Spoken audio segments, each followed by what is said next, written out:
Hello everyone. In this short one we take a look at a new simulation game that involves vehicles and doesn't require you to have a wheel, pedals and an expensive cockpit. This game is called Roadcraft, and in this video we take a look at what it has in store for us, how it plays, how it looks and more. Feel free to use the timestamps below if you feel like, I don't know, skipping parts of it. In this game you are the leader of a company specialized in restoring sites devastated by natural disasters, and you need to use various construction machinery to restart the local industry, clear debris, rebuild roads and bridges damaged by weather and more. This game is developed by Saber Interactive, a company that made multiple cool games over the years like Stone Runner, Mud Runner, even Space Marine 2. That game shouldn't need any introduction, but if you live under a rock or woke up from a coma, watch my review here, and even the last cool RTS that was released a month or so ago, Tempest Rising. I covered the demo of that game in this video. As you can see, this company is able to deliver games covering multiple genres, but let's dive into today's video. The game supports controllers and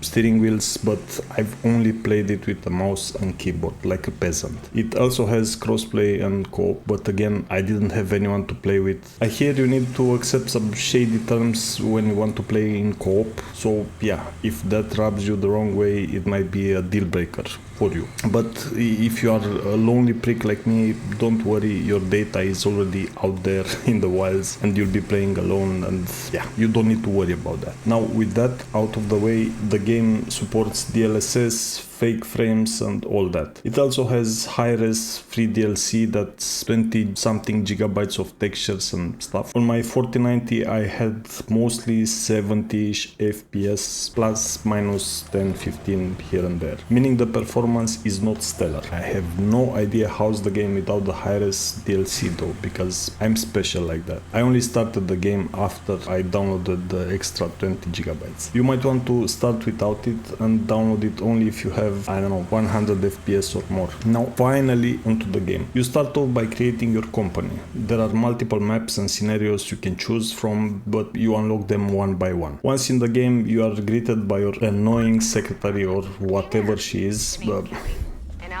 She's pretty cringe, but you'll not hear from her too often, thank God for that. The camera is in third person, but you can switch it to first person if you want. I wouldn't do that. The vehicles in this game look pretty good, and also some parts of the environment. Personally, I would have invested more in the ground, to be frank, with, I don't know, some fancy tessellation, more blendings and collisions and stuff. In 2025, I'd expect the terrain in this kind of game to look insane, especially considering the performance, which, yeah, I've talked about. And yeah, that's, by my standards, it's pretty bad. The ground deformation is almost non-existent in many places that are not mud, so far at least, wet mud.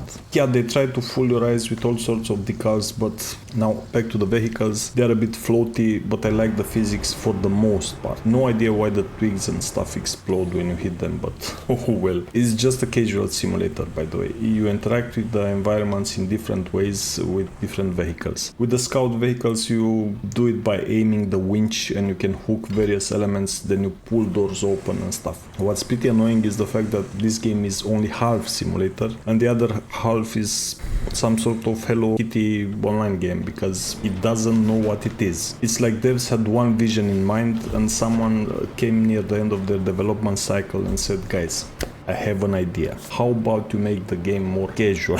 I swear to God, some parts of the game are pretty hardcore, from the simulation to the loading of materials with a crane. Then you have shit like auto unloading or things just snapping into position when you get close to it, stuff like that. The game is pretty disconnected. I don't know how else to explain it. I saw a lot of people complain about the lack of fuel management and the lack of damage model in this game. I didn't play SnowRunner, so I didn't have that expectation. I don't care, to be frank. To me, that would just make the game more tedious for no reason, without adding anything useful or even challenging. And as I keep saying, I like challenges, but I hate stupid challenges. I'm sorry I'm all over the place with this. At first you are tasked to go explore a phosphate plant, where you'll get an excavator and you need to clear some debris. It's pretty easy to swap from vehicle to vehicle, and all of them have different controls and different uses. In this tutorial map you unlock 4 or 5 of them. It's not rocket science, as they are pretty intuitive and explained pretty well. well. Everything is marked so you're not going in blind, you just need to track the right objectives from your map.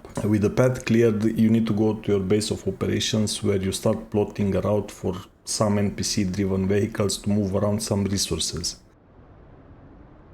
You'll be rewarded with experience and cash, and you'll be able to buy more advanced and specialized machinery later into the game.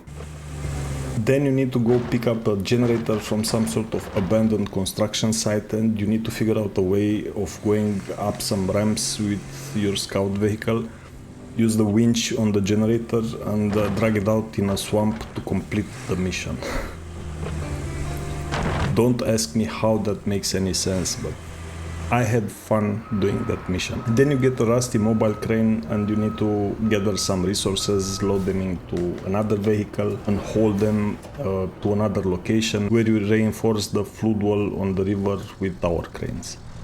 I'll stop here as I think you got the idea, but I'll do some walkthroughs on this game. I'll not notify subs for these videos as I believe most of you subscribed for my reviews and shit, not 1 hour videos with my boring commentary. I'll timestamp those videos so they are easy to navigate and find the part where you are stuck and well, get unstuck. Anyway, that's all I got for you today. Like and subscribe if you like this. Check out some of my other videos, and until next time, take care and see ya.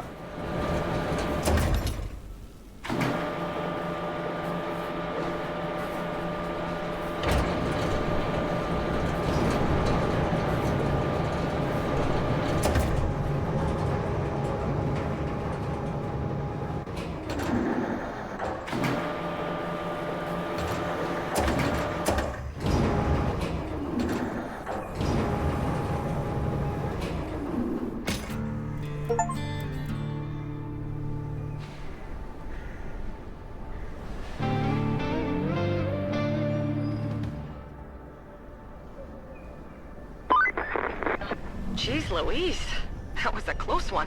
I was worried you weren't gonna pull it off. If you keep this up, I might start getting optimistic. At least for the company's stocks. They've been crashing lately, but you might have just turned the tide. Now, doesn't that make you feel good? Well, savor it for all it's worth. Talk to you later.